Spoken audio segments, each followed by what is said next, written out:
এজন ল'ৰা সদায় মানে সৰুতে এই নাৰ্চাৰী কেজি 1 to 8 ষ্টেজতে সোধে তুমি ডাঙৰ হৈ কি হ'বা, তুমি ডাঙৰ হৈ কি হ'বা সোধে। আৰু সুধি সুধি টিচাৰগৰাকীয়ে সদায় এইটো জানিবলৈ বিচাৰে যে ল'ৰাটোৱে বা ছোৱালীজনীয়ে যে এইটো কোৰ্চ ভাল পাওঁ বা এইটো হ'ব বিচাৰোঁ, সেইটো মানে কেনেকুৱা ফেণ্টেচি নে সঁচাকেই তাৰ মনত এটা তেনেকুৱা কিবা সাজ পৰিছে। ঠিক আছে, তুমি এতিয়া সৰু সৰু ল'ৰা ছোৱালীবিলাক CID চলি থাকোঁতে তেতিয়া চবেই কয় দয়া হ'ব বিচাৰে, দয়া যে দৰ্জাখন ভাঙি দিয়ে, দৰৱাজা তোৰ দয়া বুলি যে কয়, সেইটো হ'ব বিচাৰে। সেইটো ফেচিনেশ্যন, সেইটো হ'ব নিবিচাৰে আচলতে, এইটো ফেচিনেশ্যন। গতিকে ফেচিনেশ্যনত এটা বস্তু চিলেক্ট কৰাটো ভাল কথা নহয়।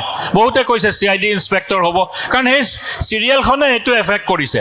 এটা মনত যদি সাজ বহাব পাৰিছে, তেনেকুৱা ধৰণৰ ছাবজেক্ট এটা লৈ পেলাই যদি আগবাঢ়া, তেতিয়াহ'লে সেইটোত তুমি ভাল কৰিব পাৰিবা। মই যিটো কথা কৈ আছিলোঁ, এই ল'ৰাটোক সদায় যেতিয়া সুধি থাকে, সি কয় এদিন কয় সি শ্বাহৰুখ খান হ'ব, এদিন কয় কাৰোবাৰ কোনোবা এটা ফাইটাৰ কথা কৈ দিব, কোনোবা বেলেগ এটা এক্টৰৰ কথা কৈ দিব। এই লেডি টিচাৰগৰাকীয়ে সদায় সুধি থাকে, ক্লাছ টিচাৰগৰাকীক সদায় সি গৈ পেলাই ৰাস্তাত যাওঁতে এখন ফুলনি পায়, এই ফুলনিখনৰ পৰা এপাহ ফুল লৈ যায়, ফুলপাহ লৈ গৈ পেলাই নিজৰ ক্লাছ টিচাৰগৰাকীক দিয়ে, গুড মৰ্ণিং উইচ কৰে।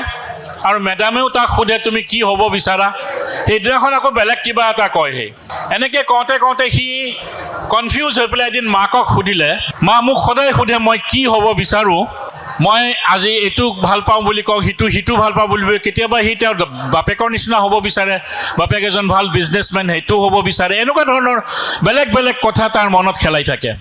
মাকে কৈছে তুমি যিটো ভাল পাবা বা যিটো ভাল পোৱা সেইটো তুমি নিজেই বিচাৰি ওলোৱা, সেইটো মই তোমাক নকওঁ, তুমি নিজেই বিচাৰি চোৱা তুমি কি ভাল পোৱা। আৰু এনেকৈ যাওঁতে ক্লাছ 1, 2, 3, 4 এনেকৈ পাৰ হৈ গৈ আছে।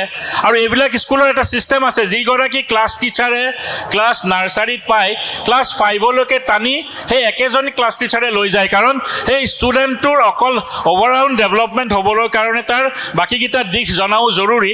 আৰু এই ক্লাছ টিচাৰজনক সেই দায়িত্বটো দিয়া যায়। সেইবিলাক স্কুল তেনেকুৱা। ক্লাছ 4 পাওঁতে সি এদিন ক্লাছ টিচাৰজনীক গৈ পেলাই কৈছে, এই ৰাস্তাত যে যাই পেলাই যে ফুলপাহ লৈ যায়, সদায় যে ফুলপাহ দি যায়, সি ক্লাছ টিচাৰক ক্লাছ 4ত গৈ পেলাই কৈছে মই মালি হ'ম। মালি জানা নেকি? যোনে গাৰ্ডেনখন ঠিক কৰি ৰাখে, গাৰ্ডেনাৰ। বোলে মই মালি হ'ম। বোলে কিয়? বোলে মই সদায় আহোঁতে ইমান ধুনীয়াকৈ ফুলনিখন তেওঁ সজাই ৰাখে, মই আহোঁতে সদায় এপাহ ফুল লৈ আহোঁ, আপোনাক যে দিওঁ, সেই মালিজনে মোক দিয়ে ৰাস্তাত আৰু মই আপোনাক দিওঁ। সেই মালিজনৰ কেৰেক্টাৰটো মোৰ ভাল লাগিছে, তেওঁ ইমান সুন্দৰকৈ যে ফুলনি গাৰ্ডেনখন সজাই ৰাখিছে, সেই বস্তুটো মোৰ ভাল লাগে আৰু মই সেইকাৰণে মালি হ'ম। এই ক্লাছ টিচাৰজনীয়ে তেতিয়া তেওঁৰ ইনষ্টিল কৰি দিলে যে তুমি মালি নহয়, সেইটো অকণমান বহল ভিত্তিত ভাবা, এনেকুৱা ধৰণৰ বস্তুবিলাক যোনে কৰে সেইবিলাকক আৰ্কিটেক্ট বুলি কয়, আৰু সেইবিলাকক লেণ্ডস্কেপ আৰ্কিটেক্ট বুলি কয়, লেণ্ডস্কেপ আৰ্কিটেক্ট। গতিকে তুমি লেণ্ডস্কেপ আৰ্কিটেক্ট হোৱাৰ কাৰণে চেষ্টা কৰা, ঠিক আছে।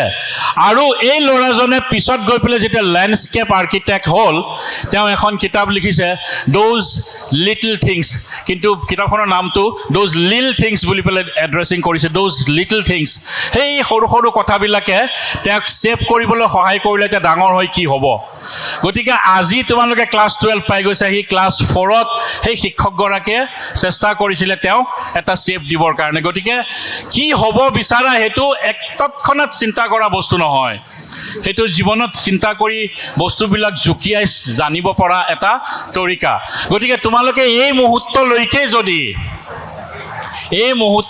যদিও চিন্তা কৰা নাই কি হ'বা, এতিয়াও তোমালোকে নিজক নিজে সোধা আৰম্ভ কৰা কি হ'বা, বা তেনেকুৱা ধৰণৰ ছাকচেছফুল মানুহ ক'ৰবাত আছে নেকি, আৰু তেওঁলোকক লগ ধৰাৰ কাৰণে চেষ্টা কৰা, সেইজন মানুহক ৰোল মডেল হিচাপে ল'বলৈ চেষ্টা কৰা, তেওঁক লগ ধৰি সোধা যে আপুনি যে আজি এইটো পজিশ্যন হ'ল, আজি IAS অফিচাৰ এজন কোনোবাই যদি হ'ব বিচাৰিছা, বোলে আজি যে আপুনি IAS অফিচাৰ হ'ল, আপুনি কেনেকৈ হ'ল, বা মই IAS অফিচাৰ এজন হ'বৰ কাৰণে মই কি কৰিব লাগিব।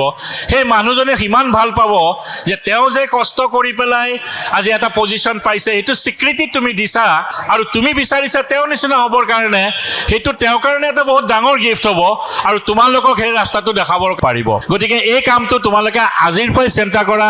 হঠাৎ কিবা এটা যে হৈ যাব আউট অফ অল ছাডেনলি, এনেকুৱা জীৱনত কাৰো নহয়। তাৰপিছত বহুত কষ্ট থাকে, বহুত চিন্তা, বহুত নিজকে সংযত কৰি ৰাখিব লাগিব, সময় অনিষ্ট কৰিব নালাগিব। মই সেইকাৰণে কৈছোঁ, এতিয়া যদি এডমিশ্যন লোৱা নাই, ঘৰত যদি সময়খিনি অনিষ্ট কৰি আছা, সেই সময়খিনি তোমালোকে কামত লগোৱা। কাৰণ এনেকুৱা হয়, ক্লাছ 12 পাছ কৰাৰ পিছত অলপ ফ্ৰী টাইম পাইছোঁ, ফাৰ্ষ্ট ইয়াৰটো ইমান বেছিকৈ পঢ়িব নালাগে, ছেকেণ্ড ইয়াৰত পঢ়িম, এনেকুৱা এতিয়া নহয়, আগৰ দিনত আছিলে। তুমি যদি কনচেপ্ট ক্লিয়াৰ নহয়, তুমি একো ঠিক কৰিব নোৱাৰিবা।